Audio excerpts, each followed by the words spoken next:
अस्सलाम वालेकुम जी। Universal property network के प्लेटफॉर्म से मैं हूं मुजाहिद नसीर। आज का हमारा टॉपिक है बहरिया ऑर्चर्ड लाहौर के हवाले से। बेसिकली आज जो हमारी डिस्कशन होगी वो इन्वेस्टमेंट को शफल करने के हवाले से होगी और इन्वेस्टमेंट शफलिंग स्पेसिफिकली कंसीडर करेंगे हम बहरिया ऑर्चर्ड की ऑप्शंस के हवाले से। मींस के बहरिया ऑर्चर्ड में जो डिफरेंट आपकी ऑप्शंस हैं, आपकी होल्डिंग्स हैं, आपके प्लॉट्स जो बाई किए हुए हैं डिफरेंट फेजेस में, उनमें इस स्पेसिफिक टाइम के मुताबिक आपको होल्ड करना चाहिए, आपको वेट करना चाहिए, या अगर आप उसको शफल करते हैं तो उसमें आपको ज़्यादा बेनिफिट हो सकता है। इससे रिलेटेड एक वीडियो रिसेंटली हमने जो है बहरिया टाउन लाहौर के हवाले से बनाई थी और उसमें भी मतलब काफ़ी क्लाइंट्स की इंक्वायरीज थी कि बहरिया ऑर्चर्ड लाहौर में भी शफलिंग के हवाले से हमें गाइड किया जाए कि शफलिंग अगर हम करना चाह रहे हैं, हमारी इन्वेस्टमेंट है और उसको एक जगह से दूसरी जगह मूव करना चाह रहे हैं, तो उसके लिए बहरिया ऑर्चर्ड लाहौर में कौन सी ऐसी ऑप्शंस हैं जहां से अपनी इन्वेस्टमेंट्स को विड्रॉ करना चाहिए और कौन से ऐसे फेजेस हैं जिनमें आपको अपनी इन्वेस्टमेंट्स को करवाना चाहिए। मज़ीद इसके हवाले से शफलिंग का क्या मीनिंग है और शफलिंग क्यों ज़रूरी है प्रीवियसली हम बता चुके हैं, लेकिन आज की वीडियो में मैं फिर थोड़ा सा इसको एक्सप्लेन करूँगा।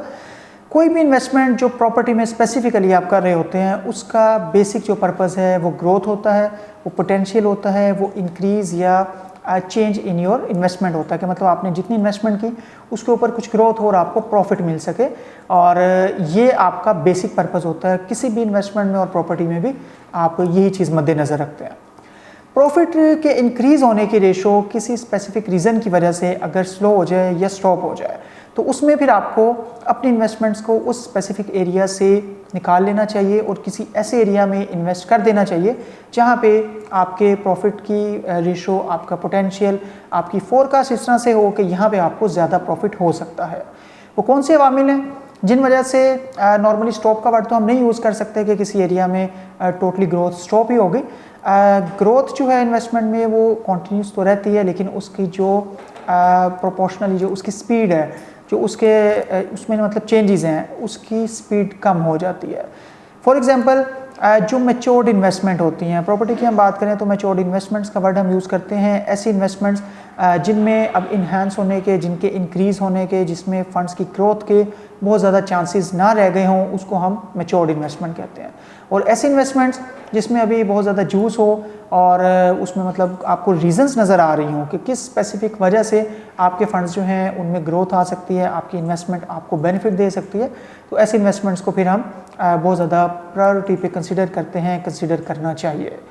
बहरिया ऑर्चर्ड लाहौर की अगर हम बात करें, बहरिया ऑर्चर्ड के 4 फेजेस हैं, phase 1, phase 2, phase 3 and phase 4। इसमें जो सबसे ज़्यादा मैच्योर्ड इन्वेस्टमेंट का वर्ड हम यूज़ कर सकते हैं वो बहरिया ऑर्चर्ड फ़ेज़ 1 के लिए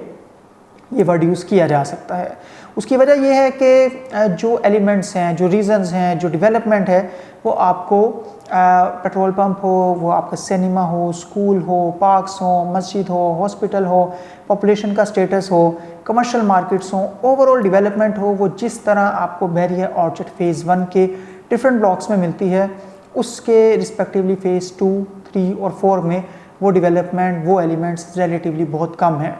अगर आपकी इन्वेस्टमेंट बहरिया ऑर्चर्ड फ़ेज़ 1 के किसी भी ब्लॉक में है, स्पेसिफिकली अगर हम एक्सटेंशंस के अलावा बात करें साउदर्न, नॉर्दर्न, सेंट्रल और ईस्टर्न ब्लॉक, तो ये ब्लॉक्स इस तरह के हैं जो कि फुली डेवलप्ड एरियाज़ हैं, फुली मैच्योर्ड इन्वेस्टमेंट्स हैं और उन लोगों के लिए तो बहुत ज़्यादा रिकमेंडेड है यहाँ पर बाइंग करना और होल्डिंग करना, जिन्होंने यहाँ पर कंस्ट्रक्शन करनी है, जो घर बनाना चाहते हैं, किसी वजह से अभी प्लॉट तो है लेकिन घर स्टार्ट नहीं कर सके, या फिर जो प्लॉट बाय करना चाहते हैं और उनको इन्वेस्टमेंट की ग्रोथ से कंसर्न नहीं है, उनको ये कंसर्न है कि मैक्सिमम फैसिलिटीज़ नियर बाय आपको करीब तरीन मिलें और आज प्लॉट खरीद के कल आप घर बना लें, तो उनके लिए तो फ़ेज़ 1 बहुत ज़्यादा रिकमेंडेड है, चाहे आप उसको होल्ड करें चाहे वहाँ पर बाइंग करें। लेकिन अगर हम इन्वेस्टमेंट के हवाले से बात करें, ग्रोथ के हवाले से बात करें, उसमें अभी जूस जो है बाकी उसके हवाले से बात करें, तो फिर फ़ेज़ 1 के किसी भी ब्लॉक को हम बहुत ज़्यादा रिकमेंडेड नहीं कहेंगे यहाँ पे, क्योंकि जैसे मैंने बताया पॉपुलेशन बहुत बेहतरीन है और बाकी एलिमेंट्स बताए, तो ये इन्वेस्टमेंट्स ऑलमोस्ट अपने बूम पर हैं। और अगर मार्केट कोई बहुत ज़्यादा बेहतर भी होती है तो 1, 2, 3, 4 लाख के अलावा कोई बहुत ज़्यादा फ़र्क फौरी तौर पे इनमें नज़र नहीं आएगा और ये डिफरेंस भी बहुत स्लोली और ग्रेजुअली आपको बढ़ता हुआ मिलेगा। मज़ीद इसके हवाले से ये कि अगर हम किसी ऐसे फेज़ की बात करें कि जो इन्वेस्टमेंट के लिए बहुत ज़्यादा रिकमेंडेड है इस वक्त, तो वो बहरिया ऑर्चर्ड फ़ेज़ 4 है। बहरिया ऑर्चर्ड फ़ेज़ 4 एक बड़ा ही ओपन सा, बहुत ही रीज़नेबल सा 6 ब्लॉक्स के साथ, G1 से G6 तक के ब्लॉक्स के साथ एक अच्छा खूबसूरत डेवलप्ड ऑन ग्राउंड पोजीशन वाला फेज़ है, जिसमें इन्वेस्टमेंट के लिए बहुत ज़्यादा पोटेंशियल बाकी है, बहुत ज़्यादा जूस इसमें मौजूद है। इसकी एग्जांपल्स हम मैच्योर्ड इन्वेस्टमेंट और ऐसे इन्वेस्टमेंट जिनमें भी पोटेंशियल बाकी है थोड़ा सा आपको प्लॉट प्राइसेस के ज़रिए बताना चाहेंगे। फॉर एग्जांपल अगर हम सबसे छोटे प्लॉट साइज़ 5 मरला से स्टार्ट करते हैं तो 5 मरला की जो मैक्सिमम प्राइस है वो बहरिया ऑर्चिड फेज़ 1 ईस्टर्न ब्लॉक में 45 लाख के राउंड अबाउट भी आपको डिमांड्स मिलती हैं और इसके राउंड अबाउट भी आपको ट्रांजैक्शंस होती हुई भी नज़र आती हैं। मज़ीद इसमें अगर हम 5 मरला की बात किसी और फेज़ में करें, फॉर एग्जांपल OLCA एक्सटेंशन की बात करें, डी एक्सटेंशन को देखें, जी ब्लॉक के आखिर के प्लॉट्स देखें तो वहाँ पे आपको 21-22 लाख से प्लॉट्स मिलना स्टार्ट हो जाते हैं और 24-25 लाख के राउंड अबाउट आपको रीज़नेबल प्लॉट्स वहाँ पर मिल सकते हैं। तो अगर आप का प्लॉट फॉर एग्जांपल 5 मरला का ईस्टर्न ब्लॉक में है फेज़ 1 में और आपने इन्वेस्टमेंट के लिए लिया था तो उसको बहुत ज़्यादा होल्ड करना अभी रिकमेंडेड नहीं है। बेहतर है कि आप उसको किसी ऐसी जगह पे शफल करें जहाँ पे अभी मज़ीद पॉपुलेशन होने के चांसेस हैं, मज़ीद अभी वहाँ पे डेवलपमेंट होने के चांसेस हैं, वहाँ की commercial markets, commercial areas, different brands, malls वगैरह बनने के चांसेस हैं। तो फिर आप उनको OLCA एक्सटेंशन हो, डी के एक्सटेंशन हो या जी ब्लॉक का कुछ एरिया हो तो आप इस तरह के डिफरेंट ऑप्शंस में उनको मूव कर सकते हैं। एक बहुत इंपॉर्टेंट एग्जांपल हमने फेज़ 2 की आपको बताई, लेकिन इसी 5 मरला को सेल करके अगर आप बिल्कुल इसके साथ जो एक ब्लॉक है ईस्टर्न एक्सटेंशन, कहने को तो वो फेज़ 1 का ब्लॉक है लेकिन उसकी जो लॉन्चिंग है वो बहुत ज़्यादा रिसेंट या बहुत ज़्यादा उसको टाइम नहीं हुआ, वो बहुत ज़्यादा रिसेंटली उसको लॉन्च किया गया था। अराउंड 1 ईयर आप कह सकते हैं कि इसके राउंड अबाउट इसकी लॉन्चिंग को हो चुका हुआ है। तो यहाँ पे क्योंकि डेवलपमेंट चल रही है, यहाँ पे जूस है, यहाँ पे अभी घर बन रहे हैं, तेज़ी से बन रहे हैं, कंप्लीट नहीं हुआ, 100% कंस्ट्रक्शन नहीं है। पार्क जो है इसका अंडर डेवलप है लेकिन वो भी आप कह सकते हैं कि जल्दी बन जाएगा। तो ये वो चीज़ें हैं कि जिसकी वजह से आपको 5 मरले का प्लॉट ईस्टर्न ब्लॉक में सेल आउट करके ईस्टर्न एक्सटेंशन में या डिफरेंट ब्लॉक से मैंने आपको बताया उनमें फेज़ 2 के जो ब्लॉक्स हैं इन्वेस्ट करना चाहिए और उसमें अगर आप थोड़ा सा फंड्स में मज़ीद एडजस्टमेंट करते हैं तो एक की बजाय 2 प्लॉट्स आप 5 मरला के बाय कर सकते हैं। मज़ीद इसके हवाले से अगर हम 10 मरला की बात करें तो 10 मरला की मैक्सिमम प्राइसेस अगेन आपको फेज़ 1 में मिलती हैं, जो आप कह सकते हैं कि सेंट्रल ब्लॉक में या जो साउदर्न के कुछ बहुत रीज़नेबल कॉर्नर के या एक्सेस लैंड वाले प्लॉट्स हैं 70 लाख के राउंड अबाउट आपको 10 से 11 मरले के प्लॉट्स यहाँ पर मिलते हैं और बिल्कुल मैच्योर्ड इन्वेस्टमेंट है। यहाँ से अगर आप इसको मूव करते हैं, फॉर एग्जांपल 10 मरला की कटिंग आपको या फेज़ 1 में मिलती है या फेज़ 4 में मिलती है। फेज़ 4 में कोई डेवलप्ड ऑन ग्राउंड पोजेशन वाला प्लॉट आप बाय करते हैं तो वो आपको G6 ब्लॉक की बात करें वो तो 32-33 में भी मिलना स्टार्ट हो जाते हैं। लेकिन अगर हम रीज़नेबल प्लॉट की बात करें कोई 37-38 के राउंड अबाउट अगर आपको कोई ऑप्शन मिलती है G5 G6 के स्टार्ट में या 42-43 के राउंड अबाउट आपको G3 G4 में ऑप्शंस मिलती हैं तो ये मच बेटर होगा as compare two phase 1 for investment point of view. क्योंकि वहाँ पर अब इसका डिफरेंस क्यों है, पहले मैं एक कनाल की प्राइसेस का डिफरेंस बताऊँगा, उसके बाद फिर आपको फेज़ 4 के पोटेंशियल के बारे में बताऊँगा। फेज़ 1 और फेज़ 4 के 10 मरला का डिफरेंस आपने देखा। फेज़ 1 में अगर एक कनाल की बात करें तो 1,30,00,000 तक भी एक कनाल के डेवलप्ड पोजेशन वाले प्लॉट्स आपको मिलते हैं और यही एक कनाल के प्लॉट अगर आप फेज़ 4 के स्टार्ट में लेते हैं तो 70 लाख से स्टार्ट होकर 80-85 के राउंड अबाउट आपको एक कनाल के प्लॉट्स यहाँ पर मिल सकते हैं। तो ये भी काफ़ी डिफरेंस है और इसकी वजह भी यही है कि यहाँ पे अभी डेवलपमेंट चल रही है, कंस्ट्रक्शन चल रही है, रोज़ गार्डन बनेगा, उसके अलावा एक पार्क बन चुका है, ऑर्चिड मॉल बिल्कुल स्टार्ट में बन रहा है, उसकी कंस्ट्रक्शन होगी। रोज़ गार्डन के बिल्कुल करीब जो एक मस्जिद है उसका ग्रे स्ट्रक्चर तैयार है, G3 में स्कूल जो है वो बन रहा है और मतलब बेशुमार अट्रैक्शंस हैं पॉपुलेशन के पॉइंट ऑफ व्यू से। डिफरेंट यहाँ पे जो ऑप्शंस दी गई हैं जिनमें आपके सफारी होम्स हैं और इसके अलावा जैस्मिन होम्स हैं, ऑर्चिड होम्स हैं, डिफरेंट तरह के अपार्टमेंट्स हैं, डिफरेंट तरह के डील्स पॉपुलेशन को इंक्रीज़ करने के पॉइंट ऑफ व्यू से भी यहाँ पर दी गई हैं। तो ये वो तमाम अट्रैक्शंस हैं जो फेज़ 4 में जिस तरह से इसको कम टाइम में डेवलप किया गया, इसके प्लॉट्स को ऑन ग्राउंड किया गया, पोजेशन दिया गया और इसी तरह से बाकी की जो अट्रैक्शंस हैं वो डेवलप होती हैं, तो डेफिनेटली आपको यहाँ पर होल्डिंग करने का, यहाँ पर बाइंग करने का या फेज़ 4 में कोई चीज़ बाय करके वेट करने का ज़्यादा बेनिफिट हो सकता है as compare to holding your investments in phase 1।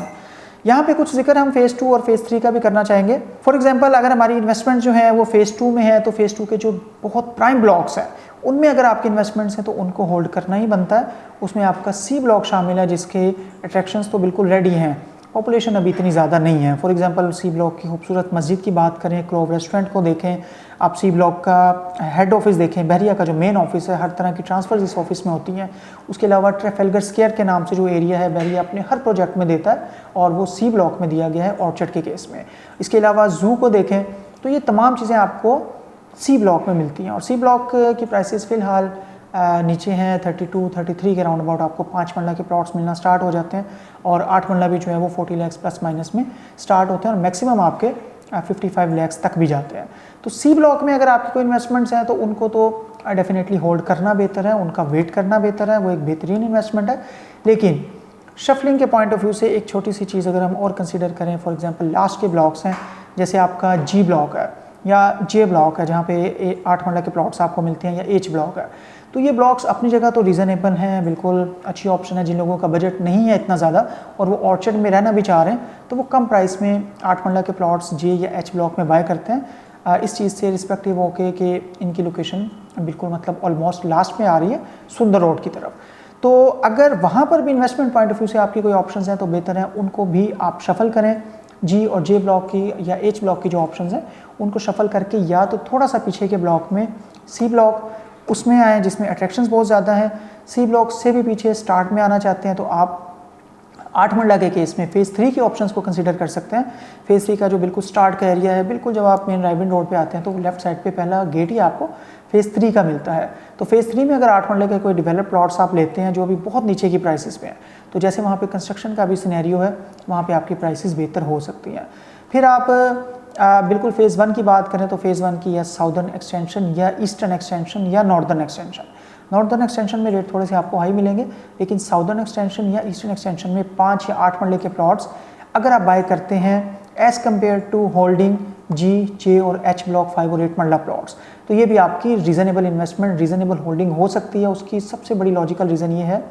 कि ये आपके जो ब्लॉक्स जो मैं आपको बता रहा हूँ ये मेन रायबंद रोड के करीब तरीन हो जाएंगे और इनमें वेट करना बेहतर है। अदरवाइज़ जो कंस्ट्रक्शन वाली बात है या पॉपुलेशन का स्टेटस है वो बहुत ज़्यादा चेंज ना तो जी, जे और एच ब्लॉक में है और ना ही ईस्टर्न एक्सटेंशन या आपको फेज़ 3 के केस में कोई बहुत ज़्यादा पॉपुलेशन मिलती है। लेकिन पोटेंशियल के लिए, होल्डिंग के लिए अगर वक्ती तौर पे कुछ लॉस करके आपको इन ब्लॉक्स की तरफ आना पड़ता है तो वेल एंड गुड। स्टिल अगर आपने कंस्ट्रक्शन के लिए लिए हुए हैं और आप बहरिया टाउन की या बहरिया ऑर्चर्ड की मैक्सिमम जो फैसिलिटीज़ हैं उनको एंजॉय करना चाह रहे हैं तो देन जी, जे और एच भी बुरी ऑप्शंस नहीं है। आप अपने बजट में रहते हुए इन ऑप्शंस को अवेल कर सकते हैं और यहाँ पे फ्यूचर में कंस्ट्रक्शन कर सकते हैं। ये रीज़नेबल ब्लॉक्स हैं। लास्ट में शफलिंग के हवाले से एक पॉइंट ज़रूर याद रखिएगा कि बाज़ औक़ात at the time of shuffling आपको ऑन द स्पॉट लॉस हो रहा होता है। आपकी जितने की बाइंग है 2-3-4 लाख रुपए आपको मतलब क्लियर कट लॉस नज़र आ रहा होता है कि अगर हम इस टाइम पे अपनी इन्वेस्टमेंट यहाँ से निकालते हैं और मतलब हम उसको कहीं और शफल करना चाह रहे हैं तो हमें इतना लॉस होगा। अपने हाथ से हमने फॉर एग्जांपल 30 लाख दिए हमें एक जी ब्लॉक के प्लॉट के लिए और अभी हम उसको शफल कर रहे हैं तो हमें 26 से 27 लाख मिल रहे हैं। तो उसमें ये चीज़ माइंड में रखिएगा कि वक्ती लॉस भी अच्छे डिसीजंस की वजह से कवर किया जा सकता है और नेट में अगर आपको दूसरी जगह पे बहुत ज़्यादा बेनिफिट हो जाता है तो वक्ती लॉस की बेस पे मतलब जो आपने एक डिसीजन लिया था उसमें बेनिफिट होता है। दूसरी चीज़ ये है कि एक लंबे अरसे तक आपकी प्राइसेस का स्टिल रहना, ना इंक्रीज़ होना ना डिक्रीज़ होना, एक जगह पे रहना भी इन अदर वर्ड्स आपका लॉस ही होता है क्योंकि वैल्यू ऑफ मनी जो है वो गिरती चली जा रही होती है। तो बेहतर है कि अगर कोई ऐसी इन्वेस्टमेंट है कि जितने में आपने बाय की थी उतने ही आपको मतलब ऑन द स्पॉट उतने में ही आपकी प्रॉपर्टी सेल हो रही है और उस प्राइस को, उस फंड्स को, उस इन्वेस्टमेंट को आप किसी और जगह पे शफल करते हैं जहाँ पे पोटेंशियल ज़्यादा है, जहाँ पे क्लियर कट नज़र आ रहा है कि आने वाले टाइम में आपको ज़्यादा बेनिफिट हो सकता है। ईस्टर्न एक्सटेंशन की मैंने एग्जांपल दी जहाँ पे 400 के करीब ईस्टर्न विलास जो हैं वो भी बना कर दिए जाएंगे। कमर्शियल ईस्टर्न बाज़ार के नाम से भी आया है। 5 और 8 मरला के डेवलप्ड हाउसेज ऑलरेडी बनने शुरू हो चुके हुए हैं। तो ऐसी जगह पे आप मूव करते हैं तो बेहतर है कि आपको उसमें ज़्यादा बेनिफिट हो सकता है। इसके अलावा एक चीज़ जो हम हर अपने शफलिंग से रिलेटेड वीडियोस के लास्ट में कहते हैं कि आप ये तमाम ऑप्शंस जो हैं विद इन बहरिया ऑर्चर्ड दिए। स्टिल इसके अलावा भी अगर आपको कोई अच्छी ऑप्शन नज़र आती है फॉर एग्जांपल DHA साइड पे या किसी और जगह पे जिन सोसाइटीज़ में आपकी बेहतर वर्किंग है, आप बेहतर समझते हैं, आपको पोटेंशियल नज़र आता है और आपको लगता है कि इस टाइम पे अगर इधर फंड्स लगा दें एक जगह पे लॉस करने के बावजूद तो हमें फ़ायदा हो सकता है, तो फिर आप आउटसाइड ऑर्चर्ड भी अपनी इन्वेस्टमेंट्स को शफल कर सकते हैं। उसके लिए हार्ड एंड फास्ट रूल नहीं है कि आपने ऑर्चर्ड की इन्वेस्टमेंट को निकाल कर ऑर्चर्ड में ही शफल करना है। ऑर्चर्ड की इन्वेस्टमेंट निकाल के आप बहरिया टाउन के किसी ब्लॉक में कर सकते हैं। बहरिया टाउन की कोई इन्वेस्टमेंट अपनी जो है शफल करके उसको बहरिया ऑर्चर्ड या किसी भी और सोसाइटी जहाँ पे आप क्लियर हों सिक्योरिटी, सेफ्टी और पोटेंशियल के हवाले से, तो आप उसको वहाँ पर मूव कर सकते हैं। मज़ीद आपका बहरिया में, बहरिया ऑर्चर्ड में कोई भी प्लॉट हो, असेसमेंट लेना चाह रहे हो, सेल परचेज़ के लिए आप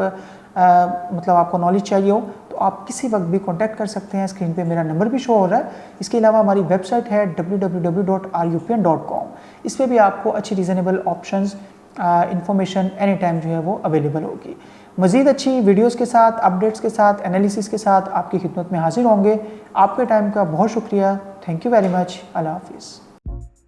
अस्सलाम वालेकुम दोस्तों, हमारे यूपीएन के चैनल को सब्सक्राइब कीजिए और बेल के बटन को दबाइए और हमारी वीडियोस को ज़्यादा से ज़्यादा लाइक, शेयर और कमेंट कीजिए ताकि हमने ये जो सिलसिला शुरू किया है इसे ज़्यादा से ज़्यादा लोगों तक पहुंचाया जा सके। शुक्रिया।